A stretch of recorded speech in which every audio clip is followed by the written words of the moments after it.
Bugün elə bil ki başqa haldayam. Bugün mənə dəyməyin üzülmüşəm. Bu 11 il necə gəldi getdisə, elə bil dünən məktəbə gəlmişəm. Düşür yada o şirin bəhanələr, müəllimə gündəliyim evdə qalır. Dərsə girməmək sonra daha nələr, adam utanır indi yadına salır. Elə bir imkan olaydı əldəki, qaytaraydım geri məktəb illərin. Tutub əlmi mənə yazmaq öylədən, o müəllimin öpəydim əllərin. İlk dərsə gedən günü ağlamışam, anam gedib gözüm ardınca baxır. Gülürəm indi mən öz saflığıma, elə bilmişəm məni tək buraxır. O son zəng çaldı, bizi bizdən ayırıb aldı. Beləcə xatirələr qaldı boş sinif otaqlarında. Uşaqlığı bitdi, o gözəl günlərimiz getdi. Son dəfə səs-küyümüz itdi koridor bucaqlarında.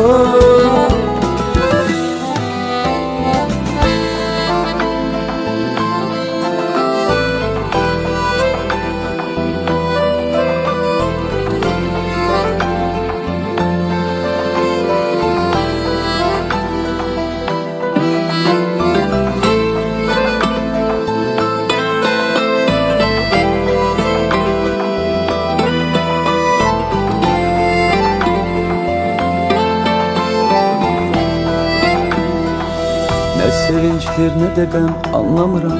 Başqa bir hal verir bu görüntülər. İstəyirdiksə bitəməkdə bilir, indi nə üçündür bəs bu üzüntülər? Qorxuram ki bir də biz görüşməyək, məktəb yolu ola həsrət küçəsi. Anladım böyüklər niyə ağlayır, bu imiş uşaqlığın son gecəsi.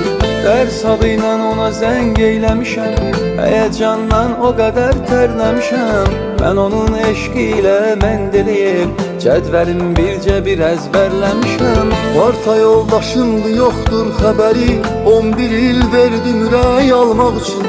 Neçə gün qulku pulun toplamışam, ona bir dəstə çiçək almaq üçün.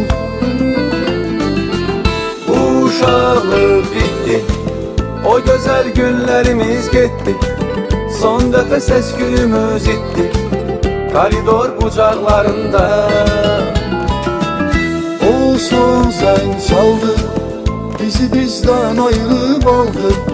Beləcə xatirələr qaldı boş sinif otaqlarında. O son zəng çaldı, bizi bizdən ayırıb aldı. Beləcə xatirələr qaldı boş sinif otaqlarında. Uşaqlıq bitdi, o gözəl günlərimiz getdi. Son dəfə səs-küyümüz itdi koridor bucaqlarında. Uşaqlıq bitdi. Hamısı onun üçün ki, siz gələcəkdə daha yaxşı olasınız.